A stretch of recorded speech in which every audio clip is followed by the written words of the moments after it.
Internet wanna set some live.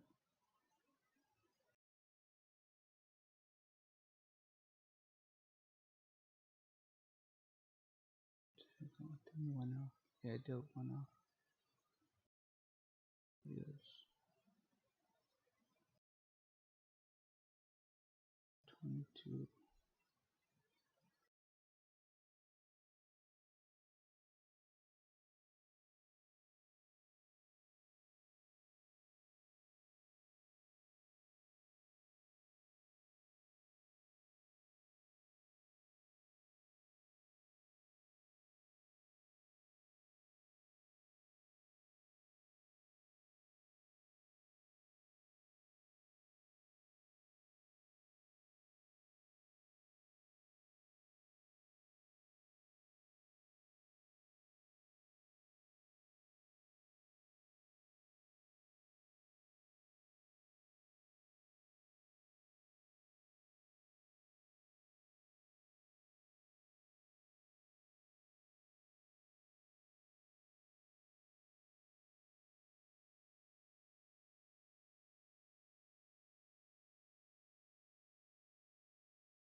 Okay, let's try one more time.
All right, can you guys see the screen now? Hopefully, it would it will work now. Maybe I'm hoping. Anyways, um, as I was trying to say, before I got booted out, I guess. Yeah, it's a little frustrating.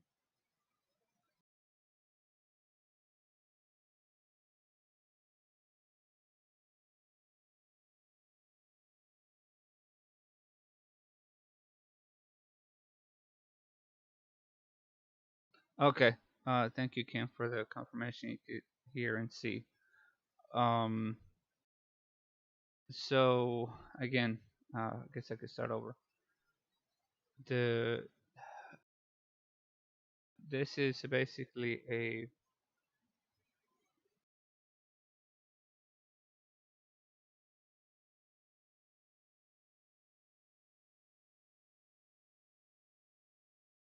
okay. Again, bear with me. I usually don't do this often, especially on live. Again, you're looking at a screen. Um, it's a blank chart. Your volume down here at the bottom. Your times and sales, and your level 2 down here at the bottom.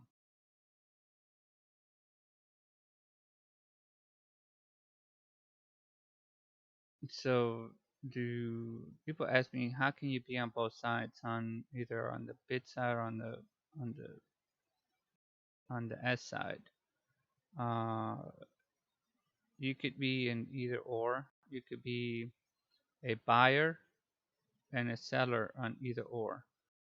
You could be a buyer on the join and then a buyer at the ask. So when you join the ask, your order will be up here on the right hand side on the ask.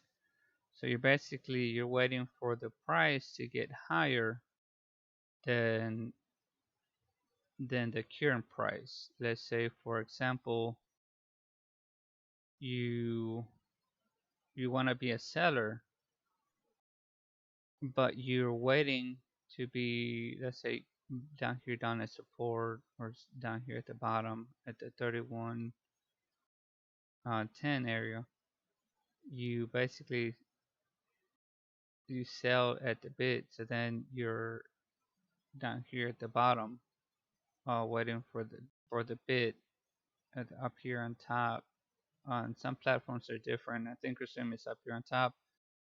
The top number is your bid price, and then your bottom price is your ask price. So you could be in either or. When you do a limit order, when you're buying and selling, it also puts you on the it should put you anyways on the right side or on the left side. Left side normally are sellers, and right side are normally, I'm sorry, left side normally sellers, and then buyers are on the on the right side, because the buyers you will always pay. You're gonna have that slippage um,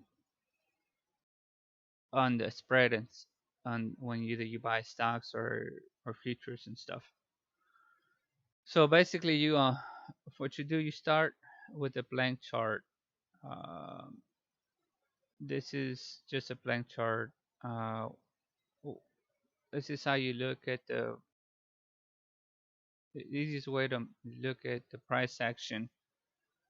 You look at the price down here, find the biggest number that you can on either or, bid side on the right side. All these are yellow. I changed the appearance to yellow because if I put red, it's kind of hard for me to see. So yellow is a little bit easier for me to kind of see um, who's basically being stronger on either price point. And then, of course, once that price hits, you look at your time and sales. So this is what's going through on the right side. Your time and sales go through, um, and as you see here at this price here, 3175, 40 contracts went through. So somebody bought 40 contracts at this price, and it should match with orders that they're in here. Um, somebody had to sell them. So there was a seller on the seller side that sold, you know, a lot of contracts, and 40 contracts got bought at that particular price. So what I look for on price action, this is what I tell a lot of people, and a lot of new people that are trying to learn, that they need to learn how to read price action. I was started as indicators, and uh, I had every single indicator you could think of. Um, so once you learn this, of course you need to have like multiple screens to kind of have a setup like this. Um, this is just kind of a basic setup for me on one. Then once you have that on one screen, makes it easier. Volume, volume is good, but as you see down here at the bottom left, really, we didn't have a lot of volume throughout the day, and then it's backed up on the sale. People started selling. You see volume here. We didn't have a lot of volume today, and yeah, it just kept going up because of low volume. Low volume days, um, price can move drastically. uh, it would get you tied up in a certain situation. So where you think the prices go up, and all of a sudden, price just jumps like right here in this area here. Um, in this area here,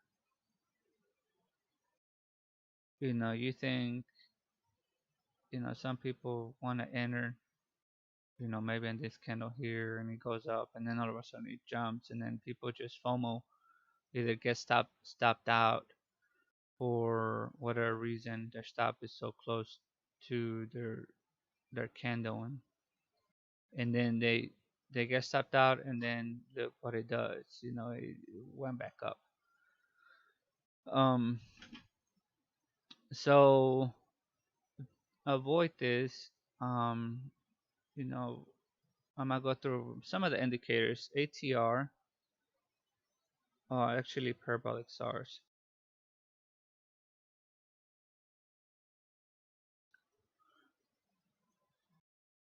The parabolic SARS could help you. This is what it looks like on the 1 minute chart. Um, this dot here at the bottom is basically, and I just had it on basic settings. This bottom dot here, if you enter on this candle here, this should be your stop down here at the bottom at 31, 3101, 3175. The price on this candle, it only moved the lowest. It was 3103.50. The high, 3105. Um, the parabolic SARS is good as a trailing stop. Once it gets closer to it, it would basically stop you out, as you see here, as you see right here. It got, kind of topped out. Sellers and buyers were trying to fight which direction they wanted to go. And here's the ACR, the little red dot. You got close to your stop loss if you trailed it, if you use a trailing stop. So this is another reason why, if you have a small account, might as well take the profits here at this top and forget about the parabolic SAR. Just take your profits, and another trade is gonna come. If you exit, let's say here, and it came back to that price again, you know, and that's where it bounced. Um, and you close here, that's where it came back, and you could actually take in, this long again twice. So this could be your second trade for the day, you know, and have a little more profits. This here, the 3109, and the top of this candle was, you know, 3116. That's 5 point move, 6 point move on the ES. On like one contract. That's $300 uh, for a few minutes. Yes, other people like to have long swings, get it down here at the bottoms and then let it ride on top. But the only way that you're gonna grow a small account to a bigger account is taking small trades at a time. Another trade's gonna present itself. You don't have to take a huge swing, because this year, you could enter here, but then it could come back down, and then you get stopped out, and then you're out, and you're frustrated at times because you lost a trade. Also, if it gets up here and it comes back down, you gave some of those profits back. Yeah, it went back up, but we don't know that. I mean, yes, it said, you know if you put up, I like using the price level here. So this price, That's kind of basically how you is your support here or your resistance. So it kind of could not break this. So that's why people shorted and it came down. And then it came back up to this here. And a lot of people try to short again. And this is why have these huge red candles. It's just people getting stopped out. That's what those red candles mean. It just people just uh longs getting stopped out and it dropped and then it went back up. And then people up here on this area here, there are people trying to get long, and then all of a sudden, look at all this red here, uh, back to back to back to back. People just getting stopped out. Also, these are Heikin Ashi candles. I like using them because it gives you a better trend. Um, but a lot of people like to use this here. Again, this is the setups um for this particular chart. I use different candles for different screens, but this is the screen I'm sharing today. You can change the colors on these candles here. You just go to appearance, and you just find whatever color you want.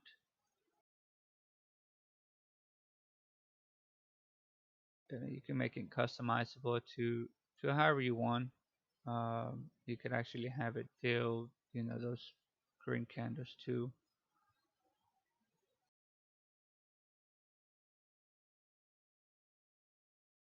So there you go. It's more, I guess a lot of people like seeing the red and the green a little bit better than the yellow and stuff. So that's one indicator that I use. As you get closer, this is basically if you go long, this is your stop here. Also use it as exit, as you see here. The parabolic SARS um, was on top, but then it got touched here, so you could use it also as an exit. Um, I started using the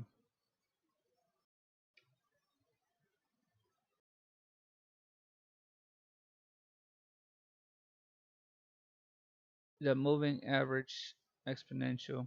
I usually use the 23,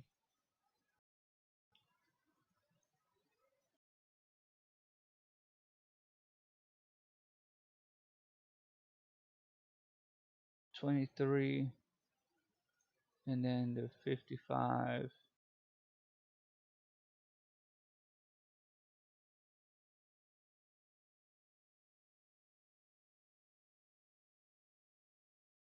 Oh, you could also change the colors on these to make it easier.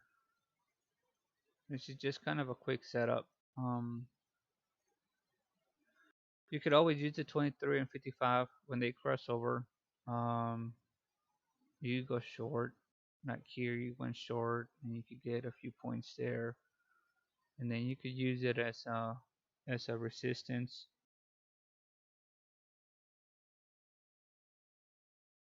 The parabolic SARS, Bethy, it's just basic. I have them. This is the basic setup for the parabolic SARS. Just right out of the book. But I use the 25, the 0.25 on the accelerated factor, and then 1 on the accelerator limit. And this is how it basically gives you on the 1 minute. It's a little choppy on the 1 minute.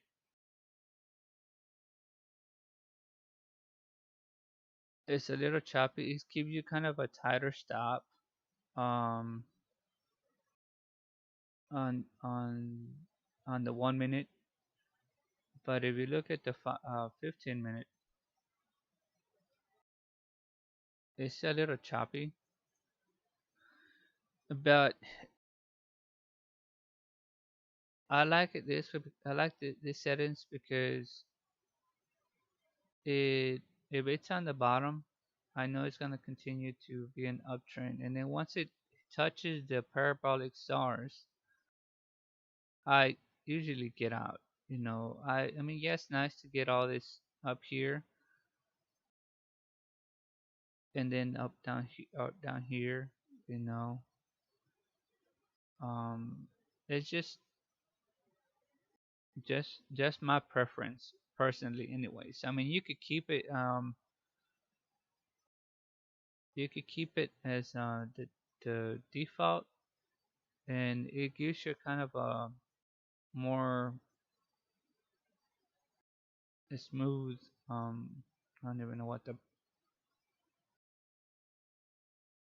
I don't even know what the default settings are because I don't use default settings on none of these indicators. So I'm gonna put the both, and then I'm just gonna change the default settings to blue, so that way we can see the difference on both. So this is kind of the default.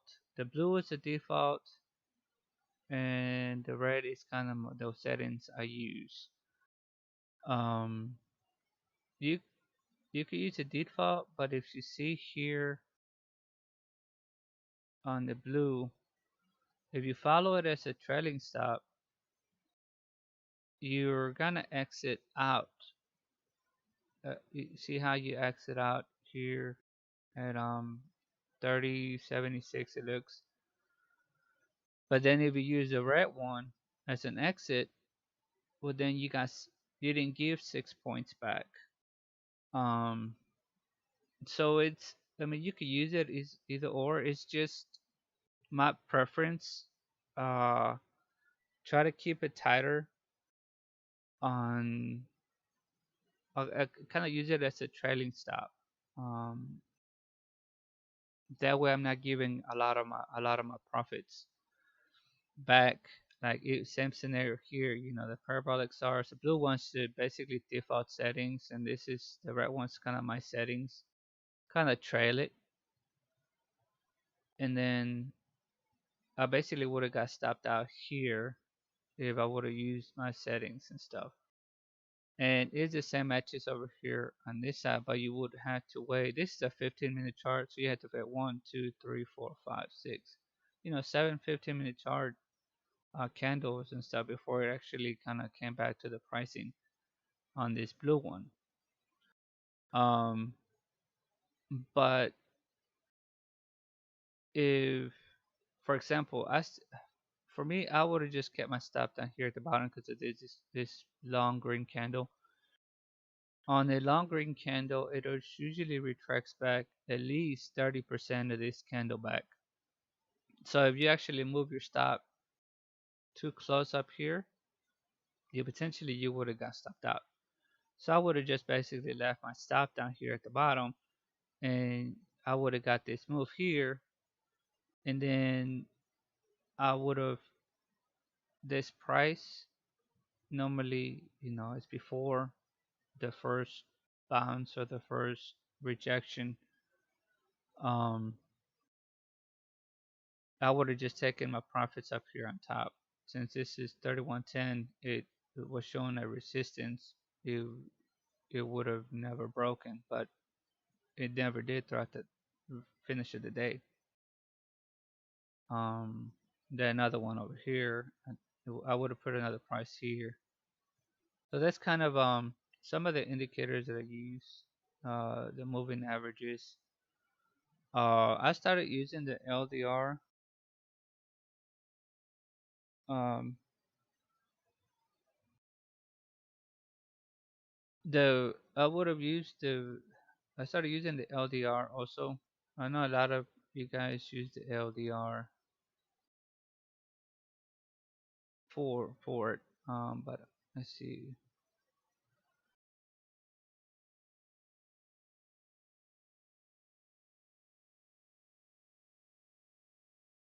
All right, so I'm gonna use the window over here on this side. I try to have my indicators on one side. Let me get rid of.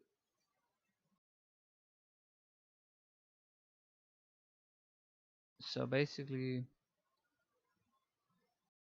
I don't like to open it. Put LBR.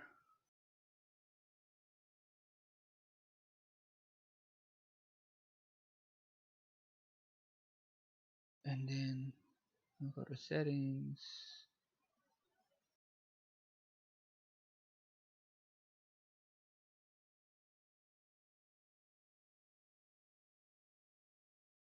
Alright, I'm not doing a lot of changes here.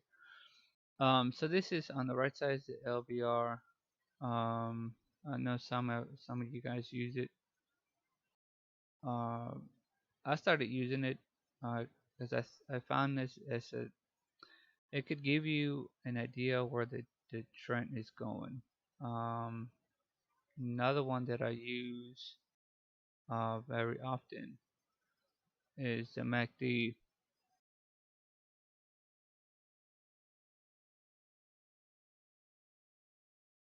MACD also kind of gives you um, a directional for the day.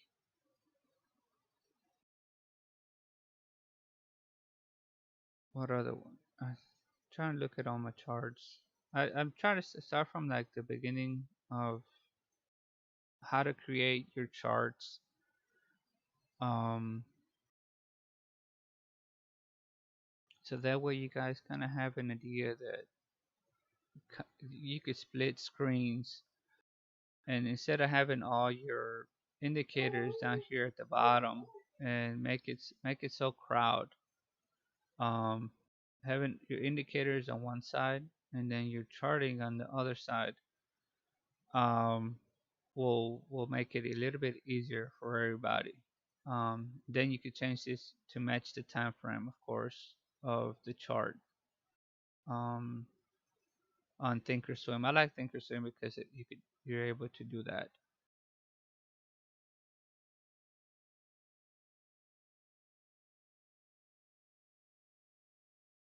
I also use a price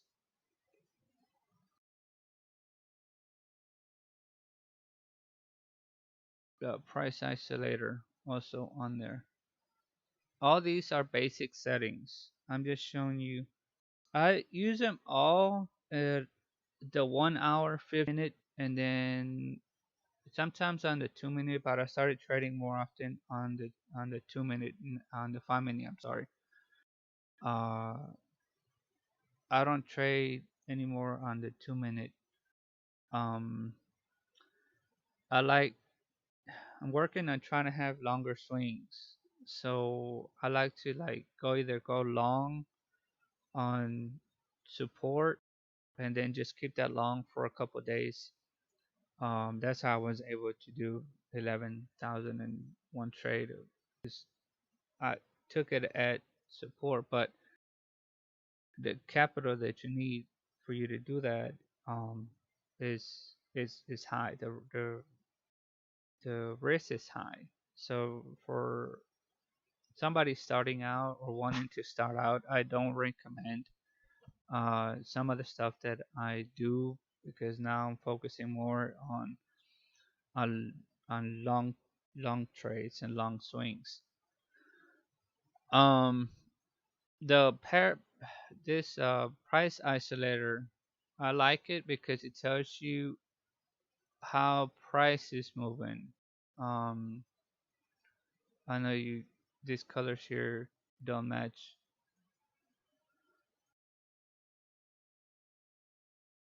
some of the. Let me change the colors because I think colors could make it better to able to see.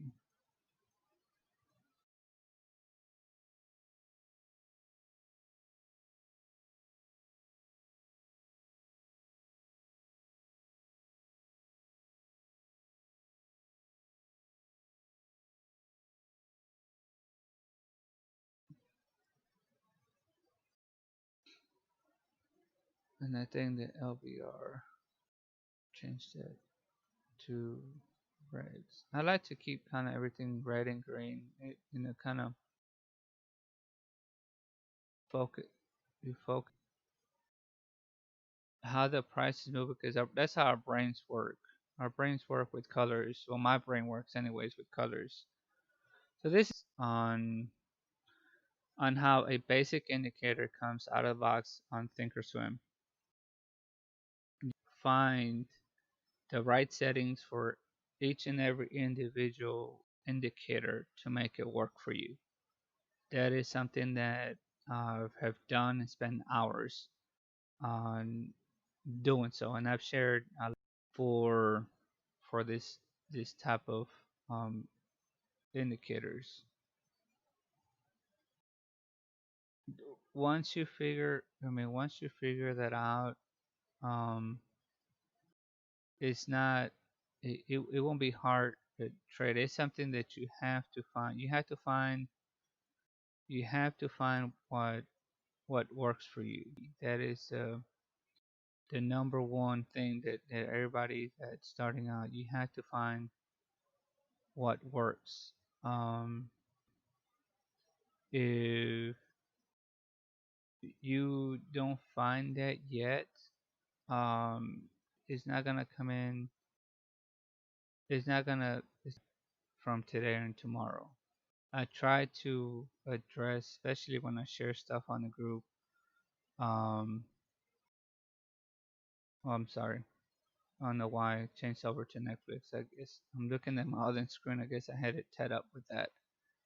Um, but I do follow other stocks too. This is, I guess, Netflix was linked to a red. I'm looking at another chart up here on another screen. Um, but it's the same. You could use every indicator, not just on futures, but in stocks. So even look at on Netflix. If you would have traded Netflix today, you would have taken a long all day, and you would have made a lot. You know, from 453 to 488. I think that was the top. Um, so that's another thing. Sorry, kind of on that. So normally I yes. I'm not saying I don't like it. I just don't like the way it moves. It just